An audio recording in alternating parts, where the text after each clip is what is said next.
ಮಜ್ಜಿ ಮಸಾಲ. ಎಂತ ಅಡಿಗೆಯ ರುಚಿಯಾಗೋ ರಹಸ್ಯವು 20 ರೂಪಾಯಿ. ನೋಡಿ, ನೇಪಾಳದಲ್ಲಿ ನೋಡ್ತಾನೆ ಇದ್ದೀವಿ. ಕಳೆದ 3 ದಿನಗಳಿಂದ ರಣಭೀಕರವಾದಂಥ ಪ್ರವಾಹಕ್ಕೆ ಯಾವ ರೀತಿ ಆ ಇಡೀ ದೇಶ ತತ್ತರಿಸಿ ಹೋಗ್ತಾ ಇದೆ ಅಂಥೇಳಿ ನೋಡ್ತಿದ್ದ ಹಾಗೆ ಗಗನಚುಂಬಿ ಕಟ್ಟಡಗಳು ಧ್ವಂಸ ಆಗ್ತಾ ಇದ್ದಾವೆ.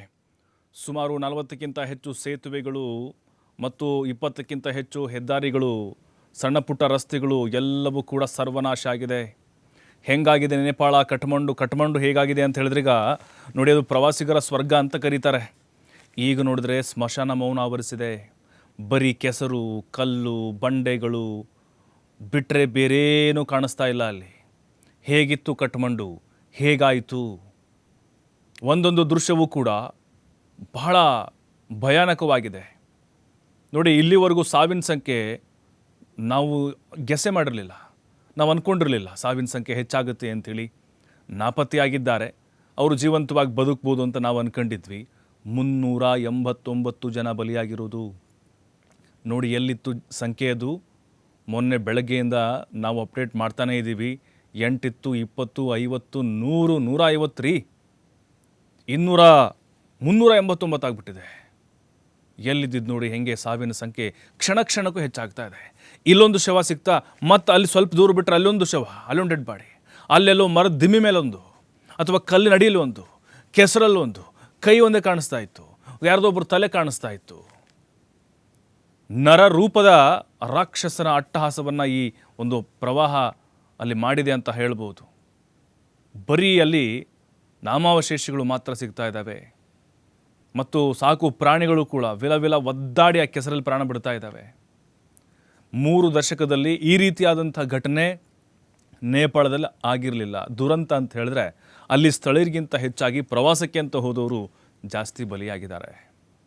ನೋಡಿ, ಏನಿಲ್ಲ ಅಂದರೂ ನಮಗೆ ಸಿಕ್ಕಿರುವಂಥ ಮಾಹಿತಿ 1000ಕ್ಕಿಂತ ಹೆಚ್ಚು ಜನ ನಾಪತ್ತೆಯಾಗಿದ್ದಾರಂತೆ. ಕಾಣಿಸ್ತಾನೆ ಇಲ್ವಂತೆ, ಕಣ್ಮರೆ, ಫೋನ್ ಸ್ವಿಚ್ ಆಫ್. ನಮ್ಮ ಭಾರತೀಯರು ಸುಮಾರು 300 ಜನ ಇದ್ದಾರೆ ಅಲ್ಲಿ. ನಮ್ಮ ಭಾರತದಿಂದ ಪ್ರವಾಸಕ್ಕೆ ಹೋದಂಥವ್ರು, ಕೈಲಾಸ ಪರ್ವತ ಇದೆ ಅಲ್ಲಿ ಯಾತ್ರೆಯನ್ನು ಕೈಗೊಳ್ಳಕ್ಕೆ ಹೋದಂಥವ್ರು ಎಲ್ಲ ಲಾಕ್ ಆಗಿಬಿಟ್ಟಿದ್ದಾರೆ. ಫೋನ್ ಸ್ವಿಚ್ ಆಫ್ ರೀ. ಈಗ ನಾರ್ಮಲ್ಲಾಗಿ ಅವರೆಲ್ಲೋ ರಕ್ಷಣೆ ಪಡಿತಾ ಇದ್ದಾರೆ, ಫೋನ್ ಏನೋ ಚಾರ್ಜ್ ಮಾಡ್ಕೊಂಡು ಆನ್ ಮಾಡ್ತಾರೆ. ಫೋನೇ ಸ್ವಿಚ್ ಆಫ್ ಬರ್ತಿದೆ ಅಂದರೆ ಏನರ್ಥ? ಎಲ್ಲಿದ್ದಾರೆ, ಏನು ಮಾಡ್ತಾ ಇದ್ದಾರೆ, ರಕ್ಷಣೆ ಸಿಗ್ತಾ ಇಲ್ವಾ, ಅವ್ರನ್ನ ಕಾಪಾಡಿದಾರ ಇಲ್ವಾ, ಅವ್ರ ಧ್ವನಿ ಯಾರಿಗಾದರೂ ಕೇಳಿಸ್ತಾ ಇಲ್ವಾ? ಸಂಬಂಧಿಕರು ಗೋಳಾಡ್ತಾ ಇದ್ದಾರೆ. ಅದರಲ್ಲಿ ಕರ್ನಾಟಕದಿಂದ ಹೋದಂಥವರು 13 ಜನ ಅಂತೆ, ಬೆಂಗಳೂರಿನವ್ರು 8. ಈಗಾಗಲೇ DK ಶಿವಕುಮಾರ್ ಅವರು ಕೂಡ ನಿನ್ನೆ ಡೆಲ್ಲಿಯಿಂದಲೇ ಒಂದು ಫೋನ್ ಮಾಡಿದ್ರು, ವಿಡಿಯೋ ಕಾಲ್ ಮಾಡಿ ಅಲ್ಲಿರೋರ ಜೊತೆ ಮಾತಾಡಿದ್ದಾರೆ. ಸೇಫ್ ಆಗಿರಿ, ಕರ್ನಾಟಕ ಸರ್ಕಾರ ನಿಮ್ಮ ಜೊತೆಗಿದೆ, ನಾವು ನಿಮ್ಮನ್ನು ಸೇಫಾಗಿ ಕರೆತರುವಂಥ ಕೆಲಸವನ್ನು ಮಾಡ್ತೀವಿ ಅಂತ ಹೇಳಿದ್ದಾರೆ. ಮತ್ತು ಅಧಿಕಾರಿಗಳು ಕೂಡ ನೇಪಾಳಕ್ಕೆ ಹೋಗ್ತಾರೆ, ನಮ್ಮ ಕರ್ನಾಟಕದ ಅಧಿಕಾರಿಗಳು ಕೂಡ ಅವ್ರನ್ನ ಸೇಫಾಗಿ ಕರ್ಕೊಂಡು ಬರಬೇಕು. ಯಾಕಂದರೆ ಪರಿಸ್ಥಿತಿ ಹೆಂಗಾಗಿದೆ ಅಂದರೆ ಅಲ್ಲಿ ಈಗ ಎಲ್ಲಿ ಸೇಫ್ ಆಗಿದ್ದಾರೋ ಅದು ಕೂಡ ಅವರಿಗೆ ರಕ್ಷಣೆ ಇಲ್ಲ. ಯಾವ ಕ್ಷಣದಲ್ಲಿ ಈ ಹಠಾತ್ ಪ್ರವಾಹ ಮತ್ತೆ ಉಕ್ಕಿ ಬರುತ್ತೋ ಅನ್ನುವಂಥ ಆತಂಕದಲ್ಲಿದ್ದಾರೆ. ಬಿಲ್ಡಿಂಗ್ಗಳೇ ಕೊಚ್ಚಿ ಹೋಗ್ತಾ ಇದ್ದಾವೆ, ಸೇತುವೆಗಳು ಬೆಂಕಿ ಪಟ್ಟಣಂತೆ ಬಿದ್ದು ಹೋಗ್ತಾ ಇದ್ದಾವೆ, ಮತ್ತು ಹೆದ್ದಾರಿಗಳು ನೋಡ್ತಿದ್ದಾಗ ಕಣ್ಮರೆ ಆಗ್ತಾ ಇದ್ದಾವೆ.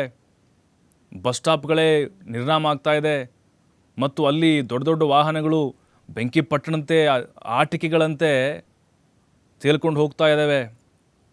ನಾವೆಲ್ಲ ಅಂದ್ಕೊಂಡಿದ್ರು, ಕೆಲವೊಬ್ಬರು AI ದೃಶ್ಯ ಇರ್ಬೋದು ಬಿಡಿ, ಎಡಿಟ್ ಮಾಡಿದ್ದಾರೆ, ಅದು ಹಳೆ ಹುಡಿ ಅಂತೇಳಿ. ನಿಜಕ್ಕೂ ಆ ರೀತಿಯಾದಂಥ ಒಂದು ದಿಢೀರಾದಂಥ ಅನಾಹುತ ಅಲ್ಲಿ ನೇಪಾಳದಲ್ಲಿ ಸಂಭವಿಸಿದೆ. ಕೆಲವೊಂದಿಷ್ಟು ದೃಶ್ಯ ನೋಡ್ತಾ ಇದ್ದೆ ನಾನು. ಹೊಟ್ಟೆಪಾಡಿಗೋಸ್ಕರ ಹೆಂಗೆ ಮಾಡ್ತಾಯಿದ್ರು ಗೊತ್ತಾ? ಆ ಸಿಲಿಂಡರ್ ಏನಿದ್ದಾವೆ ಎಲ್ಲವೂ ಕೂಡ, ಗ್ಯಾಸ್ ಎಲ್ಲ ಆ ನೀರಿನಲ್ಲಿ, ಕೆಸರಲ್ಲಿ ಮುಚ್ಕೊಂಡಿದೆ. ಅದನ್ನು ಈಜೊಡೆದು ಆ ಗ್ಯಾಸನ್ನು ತಂದು ಅಡುಗೆ ಮಾಡಿಕೊಳ್ಳುವಂಥ ಕೆಲಸ ಮಾಡ್ತಾಯಿದ್ದಾರೆ. ಹೊಟ್ಟೆಪಾಡಿಗೋಸ್ಕರ ಪರದಾಡುವಂಥ ಪರಿಸ್ಥಿತಿ ನಿರ್ಮಾಣ ಆಗಿದೆ. ಇನ್ನು ಬೇರೆ ಬೇರೆ ದೇಶಗಳು ಕೂಡ ನೇಪಾಳದ ಕಡೆ ಈಗ ಸಹಾಯ ಹಸ್ತವನ್ನು ಚಾಚಿದೆ. ನಮ್ಮ ಭಾರತ ಕೂಡ ಆಲ್ರೆಡಿ ನಮ್ಮ ಸೈನಿಕರನ್ನು ನಿಯೋಜನೆ ಮಾಡಿದೆ. ನೋಡಿ, ಈ ದೃಶ್ಯ ಬಹಳ ನೋವಾಯ್ತಿದ್ದ ನೋಡಿ, ಬದುಕಿಗೋಸ್ಕರ ಹೋರಾಡ್ತಿದ್ದಾರೆ, ಹೊಟ್ಟೆಪಾಡಿಗೋಸ್ಕರ, ಅದು ಒಂದು ಹೊತ್ತಿನ ಊಟಕ್ಕೋಸ್ಕರ. ನೋಡಿ, ಎಲ್ಲ ಸಿಲಿಂಡರ್ಗಳು ತೇಲ್ಕೊಂಡು ಹೋಗ್ಬಿಟ್ಟಿದ್ದಾವೆ. ಮನೆ ಮಠ ಏನಿಲ್ಲ ಅಲ್ಲಿ, ಎಲ್ಲ ಬೀದಿ ಪಾಲು. ಏನೋ ಸಿಲಿಂಡರ್ ಕಾಣಿಸ್ತಾ ಇದೆ ಅಂಥೇಳಿ ಸ್ವಿಮ್ ಮಾಡಿ ಅಲ್ಲಿ ಅದನ್ನು ದಡಕ್ಕೆ ತಂದು ಎಲ್ಲೋ ಒಂದು ಕಡೆ ಬೀದಿಯಲ್ಲೂ ಅಡುಗೆ ಮಾಡ್ಕೊಂಡು ತಿಂತಾ ಇದ್ದಾರೆ.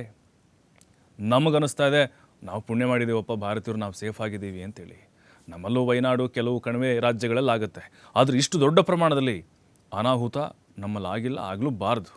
ನಮಗೆಲ್ರಿಗೂ ಕೂಡ ಒಂದು ಎಚ್ಚರಿಕೆ ಗಂಟೆ ಇದು. ಹಠಾತ್ ಪ್ರವಾಹದಿಂದಾಗಿ ಈ ರೀತಿಯಾಗಿ ಈಗ ತತ್ತರಿಸಿ ಹೋಗ್ತಾ ಇದೆ ನೇಪಾಳ. ಬಟ್ ನನಗೆ ಒಂದು ಅನ್ನಿಸ್ತಾ ಇರೋದು, ಈಗ ನಾಪತ್ತೆ ಆದಂಥವ್ರು ಎಲ್ಲರೂ ಕೂಡ ಸೇಫ್ ಆಗಬೇಕು ಅಂತ. ನೋಡ್ತಿದ್ದ ಹಾಗೆ ಇಡೀ ಹಳ್ಳಿಗಳು ಸರ್ವನಾಶ ಆಗ್ತಾ ಇದ್ದಾವೆ. ನಿನ್ನೆ ಒಂದು ದೇವಸ್ಥಾನ ಇತ್ತು, ಬೆಳಗ್ಗೆ ನೋಡಿದ್ರಿಲ್ಲ. ಜನ ದಿಕ್ಕೆಟ್ಟು ಓಡ್ತಾ ಇದ್ದಾರೆ. ಏನು ಮಾಡೋಕ್ಕಾಗ್ತಾ ಇಲ್ಲ, ತಡೆಯೋಕ್ಕಾಗ್ತಾ ಇಲ್ಲ. ನೋಡಿ, ಪ್ರಕೃತಿ ಮುನಿಸ್ಕೊಂಡ್ರೆ ಮನುಷ್ಯನ ಕೈಲಿ ಏನು ಮಾಡೋಕ್ಕಾಗಲ್ಲ ಅನ್ನೋದು ಭಾಳ ಕ್ಲಿಯರ್ ಆಗಿ ನಮಗೆ ಗೊತ್ತಾಗುತ್ತೆ.